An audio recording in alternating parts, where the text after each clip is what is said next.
ሰላም ጤና ይስጥልን የዩቲዩብ ቻናል ተመልካቾቻችን እንደምናችሁ ለሰዓቱ ያዘናቸው መረጃዎቻችን እንግዲህ ወደ እናንተ ያደረስን አብረናችሁ መንቆይ ነው የሚሆነው ከሀገር ውስጥ እንዲሁም ከውጭ ያገኘናቸውን መረጃዎች ነው የምናደርሳችሁ ዜናዎቹን እየመራው ነው ቅድስት ደጀኔ ከመላ ስቱዲዮ ባለሙያዎች ጋር በጋራ በመሆን አብረናችሁ የምንቆይ ነው የሚሆነው የሀገር ውስጥ መረጃንም እናስቀድማለን የቀድሞ የመቀሌ ዩኒቨርሲቲ ፕሬዚደንት የሆኑት የትምህርት ሚኒስትር ዴኤታ ሆነው ተሾሙ ፕሮፌሰር ክንደያ ገብረ ሕይወት ከ2005 ዓ.ም እስከ መስከረም 5 ቀን 2013 ዓ.ም ድረስ የመቀሌ ዩኒቨርሲቲ ፕሬዚደንት ነበሩ። ኋላም መንግስት ከቦታ ያነሳቸው መሆኑን ማስታውቆ ነበር። ከሚያዝያ 6 ቀን 2017 ዓ.ም ጀምሮ ፕሮፌሰር ክንደያ ገብረ ሕይወትን የትምህርት ሚኒስቴር አማካሪ ሚኒስትር ዴኤታ ሆነው በጠቅላይ ሚኒስትሩ መሾማቸው ተገልጿል። ፕሮፌሰር ክንደያ በትግራይ ጊዜያዊ አስተዳደር ውስጥም በኃላፊነት አገልግለው ነበር። የሕክምና ሙያ ሳይኖረው የሕክምና አገልግሎትና የመድኃኒት ሽያጭ ሲያከናውን የነበረው ግለሰብ በእስራት ተቀጣ። ሳሙኤል ገመዳ የተባለው ግለሰብ ምንም አይነት የሕክምና ሙያ ሳይኖረው በቡሌ ሆራ ወረዳ ሱኬ ቀበሌ በተባለ አካባቢ ቤት በመከራየት የመድኃኒት ሽያጭና የሕክምና አገልግሎት ሲሰጥ ከህብረተሰቡ በተገኘ ጥቆማ በቁጥጥር ስር መዋሉ ተገልጿል። ፖሊስ ግለሰቡን ሚያዝያ 1 ቀን 2017 ዓ.ም በቁጥጥር ስር አውሎም የምርመራ መዝገቡን በበቂ ሁኔታ በማጣራት ካጠናቀቀ በኋላ ለአቃቤ ሕግ ማስተላለፉን የቡሌ ሆራ ወረዳ ፖሊስ ጽሕፈት ቤት የወንጀል ምርመራ ክፍል ኃላፊ ምክትል ኢንስፔክተር ገልቹ ዮሴፍ ለብስራት ሬዲዮ ተናግረዋል። አቃቤ ሕግም በወንጀል ሕግ ቁጥር 535 የሕክምናና የጤና አጠባበቅ ሙያን ህገወጥ በሆነ መንገድ ተጠቅሞ በመስራትና እንዲሁም በወንጀል ሕግ ቁጥር 387 ንዑስ አንቀጽ 4 በሐሰተኛ የሕክምና ምስክር ወረቀት በመገልገል ወንጀል ክስ መስርቶበታል። የአቃቤ ሕግን ክስ የተመለከተው የቡሌ ሆራ ወረዳ ፍርድ ቤትም ተከሳሹ አግባብ ካለው ተቋም በግልጽ እንዲሰራ ፍቃድ ሳይሰጠው ህሙማንን በማከምና መድኃኒቶችን በመሸጥ ወንጀል ጥፋተኛ ሆኖ በመገኘቱ ሚያዝያ 3 ቀን 2017 ዓ.ም በዋለው ችሎት በ10 ዓመት እስራት እንዲቀጣም የቡሌ ሆራ ወረዳ ፍርድ ቤት ውሳኔ ማስተላለፉን ምክትል ኢንስፔክተር ገልቹ ዮሴፍ ጨምረው ለጣቢያችን ተናግሯል ስትል የዘገበችው መባወርቅነህ ናት። ካናዳን ጨምሮ አውሮፓና አሜሪካ ዜጎችን ለስራ ለማሰማራት ለየትኛውም አካል የሰጡት ውክልና የለም ሲል የስራና ክህሎት ሚኒስቴር አስታወቀ።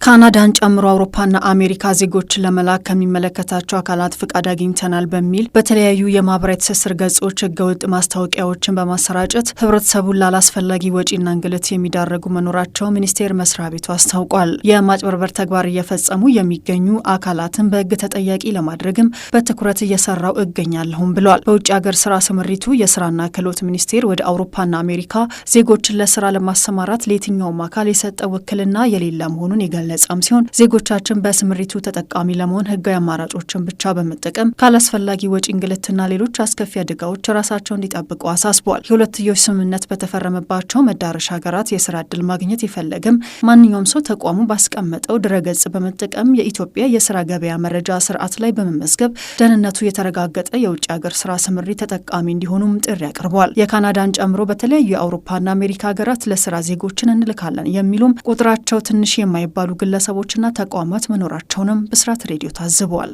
ተመልካቾቻችን አሁን ደግሞ የምናሳልፋችሁ ከውጪ ወዳገኘናቸው መረጃዎቻችን ነው። የኢኳዶሩ ፕሬዚደንት ዳንኤል ኖቦአ በድጋሚ ምርጫ አሸነፉ።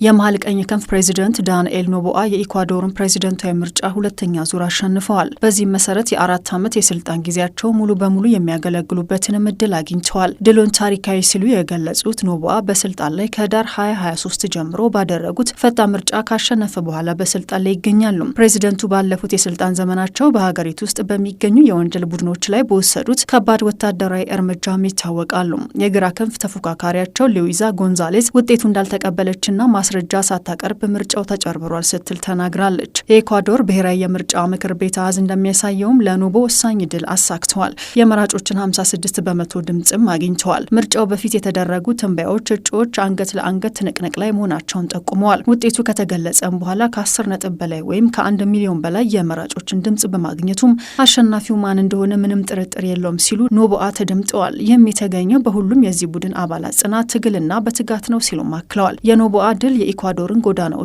እስር ቤቶችን በወታደራዊ ኃይል ማሰማራትን ጨምሮ አዲስ ከፍተኛ የደህንነት እስር ቤቶችን መገንባትንም የሚያካትት ነው። የምርጫው ውጤት በወንጀለኛ አደንዛዥ ዕፅ አዘዋዋሪ ቡድኖች ላይ የተከፈተውን ጦርነት የመቀጠል ስልጣን ይሰጣቸዋል። በኖቦ የስልጣን ዘመን ግድያ ለመቀነስ ብዙ ተሰርቷል። ነገር ግን ሁከታውንም ከፍተኛ ነው። በያዝነው ጥር በሀገሪቱ ከ780 በላይ ሰዎችም ተገድለዋል። ይህም በታሪክ ከተመዘገበው የኢኳዶር ደም አፋሳሽ ወራቶችም አንዱ አድርጓታል። ከምርጫው በፊት የተደረጉ የህዝብ አስተያየቶች እንደሚያመለክቱት የመራጮች ዋነኛ ስጋት የደህንነት ጥበቃ ነው። አሁን የኖቦአ ፈተና ሁከትና ብጥብጥን ለማስወገድ መስራት መሆኑን ለሀገሪቱ ማረጋገጥ ነው። ይህ ማለት የጥቃት ወንጀሎች እየቀነሰ መምጣቱንና ስራ አጥነትን ለመቀነስ ለማሳየት ከፍተኛ ጫና ይኖርባቸዋል። የኖቦአ ህዝባዊ ተቀባይነት ባለፈው ዓመት ቀንሷል።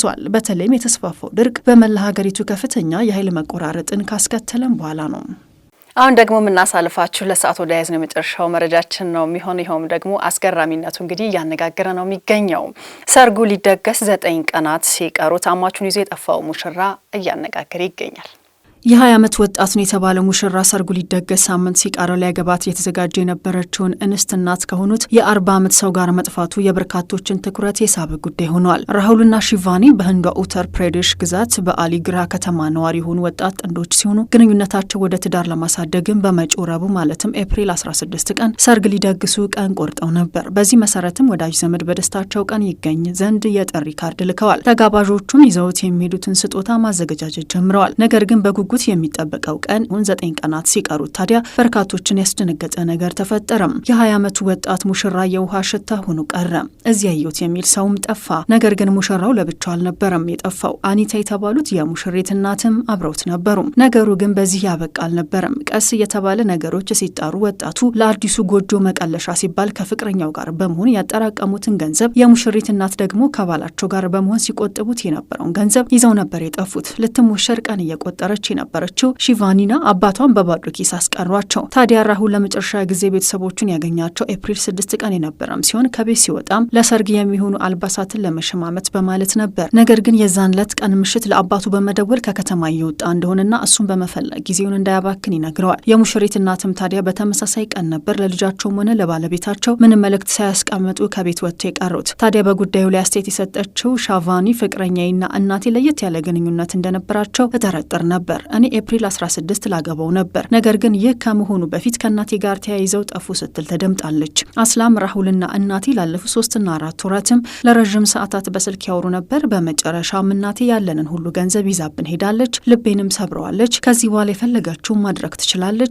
ዝምድናችን ተበጥሷል። ነገር ግን ከኛ የወሰደችውን ጌጣጌጥና ገንዘብ እንዲመለስልን እንፈልጋለን ብላለች። ለሰዓቱ የያዝናቸው መረጃዎቻችን እነዚህን ይመስሉ ነበረ። ስለተከታተላችሁን እጅግ አድርገናችሁ እያመሰገንን እንሰናበታችኋለን። በያላችሁበት ሰላም ነው።